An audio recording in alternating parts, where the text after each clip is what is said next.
Had a fantastic last session with David, Marcus, and Neha, wrapping up and talking about the good momentum that Messenger is having at F8. But I am pleased to be here today. My name is Ime Archivong, Director of Product Partnerships here at Facebook, and with our guest speaker, David Hilaren. That's correct. Sounds pretty good. Sounds pretty good. That's enough, right? He's the Global Head of Digital and Value-Added Services at Millicom Group. So thank you so much for joining us today. Thank you so much for joining us at F8 in general, too. It's a pleasure to be here. It's been a great show so far. Fantastic. One of the things, as you know, that I am very, very passionate about, the team's passionate about, and that the company is passionate about, is our ability to extend and reach the next couple billion of people that will be coming online over the course of the next couple of years. And our initiative to do that right now is called internet.org. And for folks that aren't familiar with internet.org, it's our effort to connect the 2/3 of the people across the world that aren't yet connected. And the role that mobile operators and mobile ecosystem plays as partners in this strategy and in this initiative for us is critical. And you guys have been a fantastic partner for a number of, I would say, almost years now at this point. Yeah, 3 years now, almost. But wanted to give you an opportunity to introduce yourself, talk a little bit about the Millicom Group and kind of your guys' mission, and then we'll talk a little bit about the partnership we've been working on. Yeah, great, wonderful, yeah. Well, thank you, it's great to be here. It's a true pleasure. Millicom is an operator that operates currently in 16 markets around the world, basically cable television, mobile, and mobile financial services. We currently we're serving over 60 million customers around the world, solely in developing markets. Latin America, Colombia, Costa Rica, Paraguay, Bolivia, Guatemala, Honduras, Salvador, and many countries in Africa, Tanzania, Ghana, and so on. So again, I think we share the same passion. We are about connecting people in all these markets where we operate. And I'm curious, as you think about those different markets, all the different markets are clearly different. You talked about participating and doing work in the African continent and Latin America. As you think about the different markets, how they need their connectivity needs, the barriers to actually get connectivity, how do you think about them and differentiate them? Obviously, the domestic product in this country varies significantly. So some are, I would say, wealthier countries than others. But a lot of the needs are very similar. It needs to connect, lack of infrastructure in a lot of cases, where the mobile device really becomes the first experience or clear experience that users have to connect on the internet, definitely to connect on the go. So I would say that fixed internet penetration is pretty low in general in all these markets.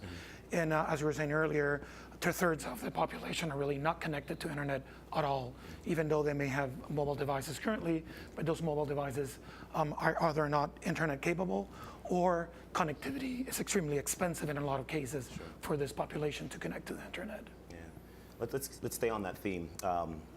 Just a couple hours ago, actually, with Tigo, we launched internet.org in Guatemala, where I think per some estimates, about 20% right now of Guatemalans are actually online or connected to the internet. More or less, yeah. More or less, yeah. Something that we're super excited about. Curious about your guys' thoughts on it, how things are going for you, how you think about it. Actually, Guatemala is our currently fourth market where we launched internet.org. We started in 2013, where we launched in Paraguay as your first partner in Latin America. Then the following year, we launched in Tanzania, which I believe we were your first partner, one of your first partners in the African continent. And we recently in January launched in Colombia, and that's going fantastic as well. And today, as you said, we announced that we were launching in Guatemala. Guatemala is an exciting market for us. Currently, there's a population of around 15 million. Tigo has 4 million mobile subscribers, and around 50% of them already have a smartphone. So what we're trying to do is move those users to take full advantage of the device they currently have in their hands. And we, as you said, launch internet.org with news information, with security information, health, motherhood information, kids information. The UNICEF site is connected as well.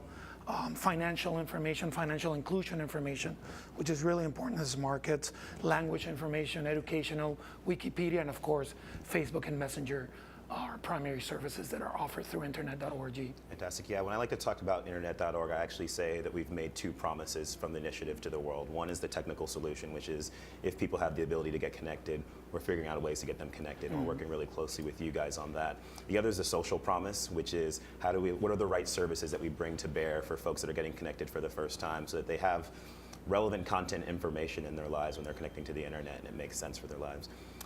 One of the things that I'm particularly passionate about is making sure that we are unlocking connectivity and the power of connectivity for local developers, so that folks are having the opportunity to share their creativity, their thoughts, their opportunities with the rest of the world in the way that a lot of us in Northern America and then also Western Europe right now are doing. I'm curious how you think about that, the developer ecosystem that exists in Guatemala or across the other couple different countries. Yeah. As we have developed all this integration with Facebook and internet.org, one of the things that we've been also doing is ensuring that our telco infrastructure is available via the cloud in a very simple way for third parties to integrate to us and take advantage of our assets and actually the growing community of internet users and smartphone users in our market. So the way this has worked is that we've seen a lot of the developers growing in our markets, new applications coming every day to our markets. A lot of the traditional media are also getting as we're growing in penetration with smartphones. And in the case of Guatemala, this week we actually have a partnership with MIT, and we have a developers program going on. We have entrepreneurs from all over the world currently visiting Guatemala. And we are portraying to local developers, students, universities, the advantages of developing for internet.org and for the Tigo ecosystem, of course. That's fantastic. Yeah, one of the content partners that I am personally excited about is Duolingo. Yes. As someone whose Spanish, as you can tell, is not 100% perfect, the service that they've built and making that tool available to folks that will be down in the region, including myself when I go and I visit, I'm particularly excited about. Yeah, we're very excited about working with them. And so far, we really enjoyed working with them as well. Yeah. And we see a lot of traction with their service. Yeah, when you think about the developer ecosystem down in region, are there opportunities or areas that you think that as a developer one should be focused on and building for? We talked about the different categories that we're attacking, whether it's education, whether it's women empowerment and kind of women rights, and maternal health. Are there ones that jump out to you that are really kind of opportunity areas specifically for folks in Latin America? Yeah, I would say connectivity, anything that enhances connectivity is going to be significant. Actually, yesterday I was looking very closely at the Messenger as a platform, sure, at least for us in that case. And I think that developers in the region can fully take advantage of Messenger as a tool in enhancing the way that communities are communicating. Again, countries like Guatemala, yes, Spanish is a main language, but local languages are spoken by huge percentages of the population.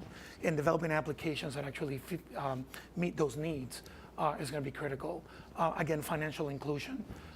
We are, of course, a mobile financial services developer, and we're going to actually be, or are working on being a mobile financial services as a platform developer or provider in the market.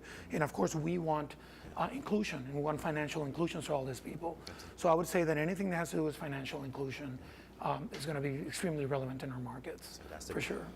Financial inclusion and kind of the mobile market financial tools that are being built and developed in regions like Guatemala or like in Latin America and on the African continent, I think are actually some of the most interesting categories, because we're seeing a lot of the innovation that is going to push folks in Western Europe, in the United States, in across kind of North America, on how they actually should really approach that product. And yeah, definitely. Yeah. And it's interesting because when you think of developing markets, the fact that people have credit cards or bank accounts is like de facto. So usually not something that you really worry about. Right. In our markets, less than 20% actually are bankerized in a lot of the markets.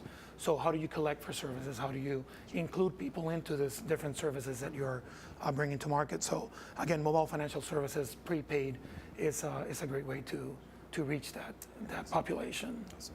Are there any markets you're excited about right now as you look across kind of the ones that you touch in Latin America, then also across the African continent? Well, we're always extremely excited about Colombia. Colombia is growing tremendously rapidly.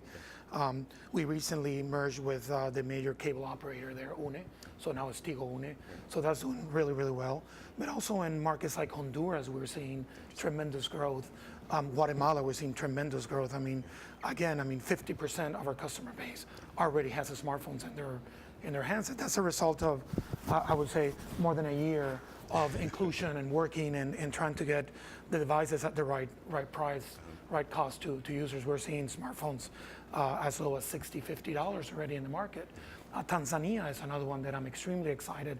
I don't think we were among ourselves as partners imagining the growth that we were going to experience in Tanzania in terms of smartphone penetration. So I'm also extremely excited. Also in Tanzania, we recently launched interoperability between mobile financial services in that region, in that market. We're also doing international top-ups from other African countries into Tanzania users. So it's really exciting what's happening. Fantastic. Yeah, it seems like you guys are doing a lot. And as someone who is from the African continent, I appreciate all the work you guys are doing to connect folks and kind of continue to move the ball forward. It's a beautiful continent, and we're really happy to be there. Fantastic. Well, I think that's actually our time. So I wanted to thank you extremely, extremely much for showing up at FF8 and spending some time with us here in sunny South California for a little while, and then all the work you guys are doing from a partnership perspective with Facebook and then also internet.org. It's been fantastic. No, and for us, we really do appreciate the fact that the good job you guys have done with internet.org. I think it's wonderful that you're working on that, and we're really proud to be a part of it. Awesome. Thank you so much. Thank you. All right.